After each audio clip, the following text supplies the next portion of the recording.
I once wanted to kill myself, and now I don't. So I couldn't let this month, which is Suicide Prevention Month, pass by without trying to get somebody out there to feel the same way that I do.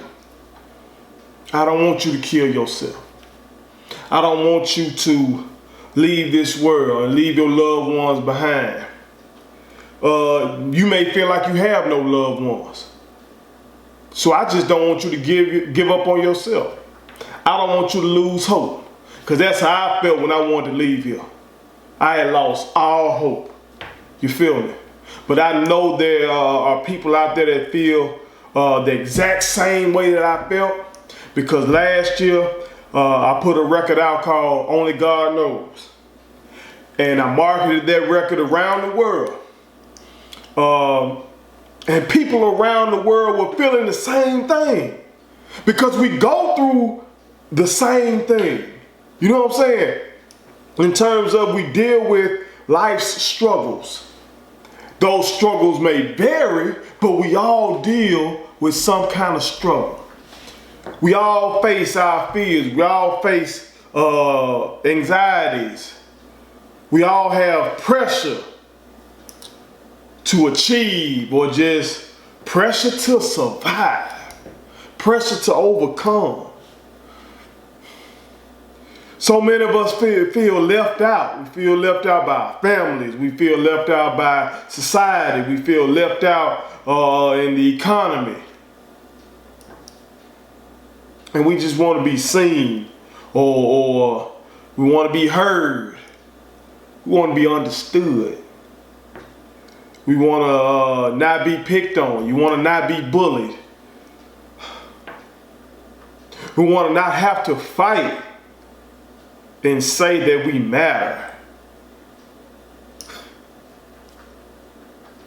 We just want to be able to be yourself.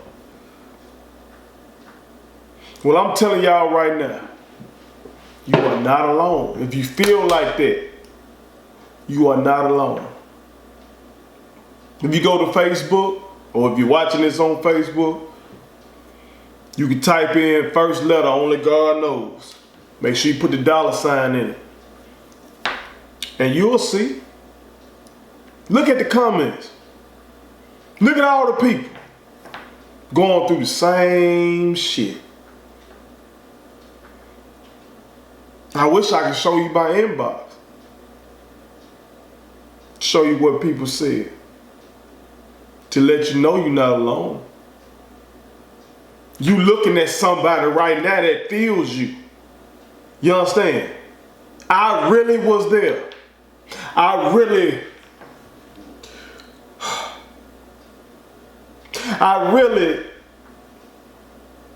had got to the point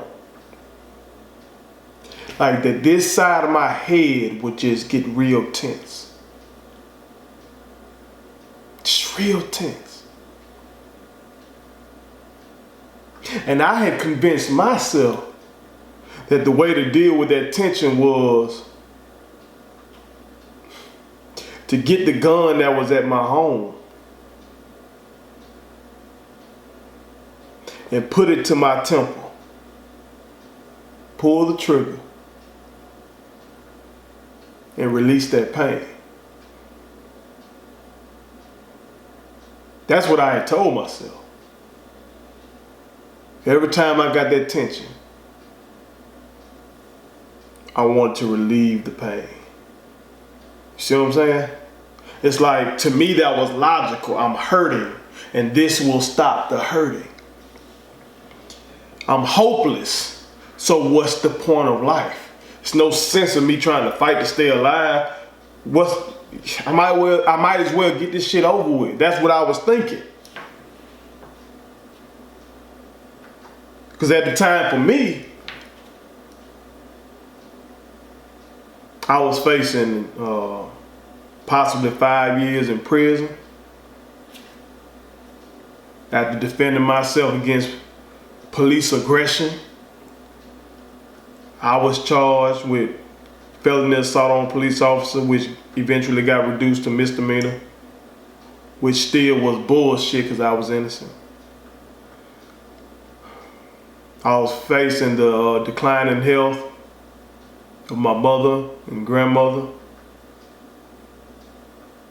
decline in health of my biological father, which,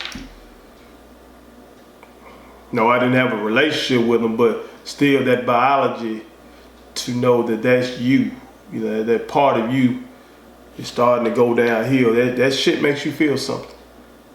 I was facing losing my girlfriend, who was now my wife.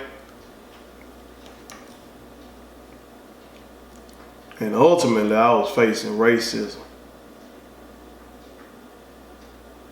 And that was the part that got me, because I felt like I can't do anything about that. I can't change my skin color. I can't change who I am. That's the thing about racism. You can't hide who you are. Some do, some pass.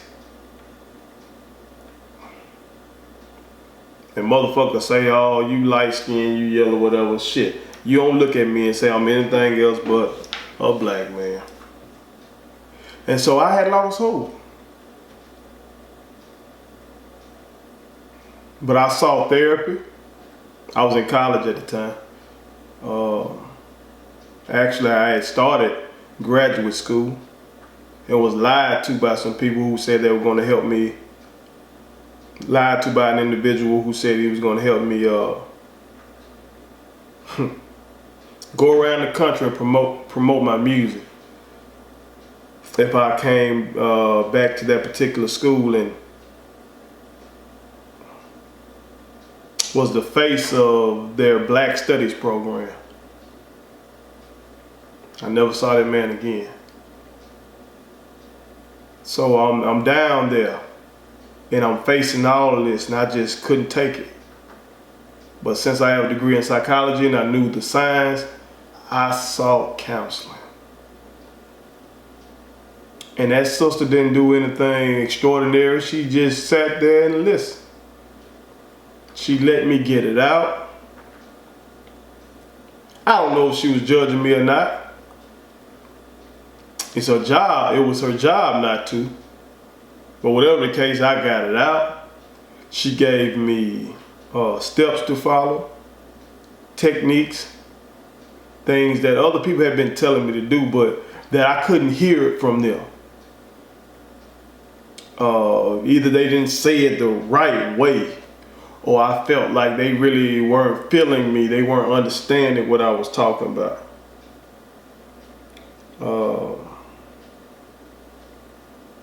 I still kind of got PTSD to this day behind that shit back then.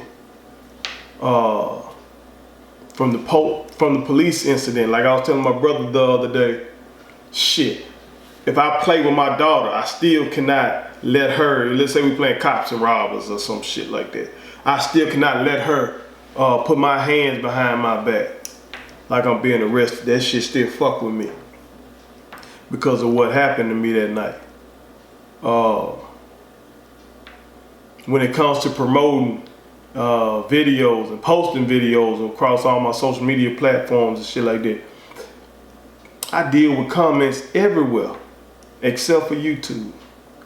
Why? Because when I was there, when I had lost hope, when I was at my lowest, I used to look at YouTube comments. I wasn't putting videos out on YouTube. I was looking at YouTube comments about from other videos. And the comments was so flagrantly racist. I'm like, damn, this is how people feel about us.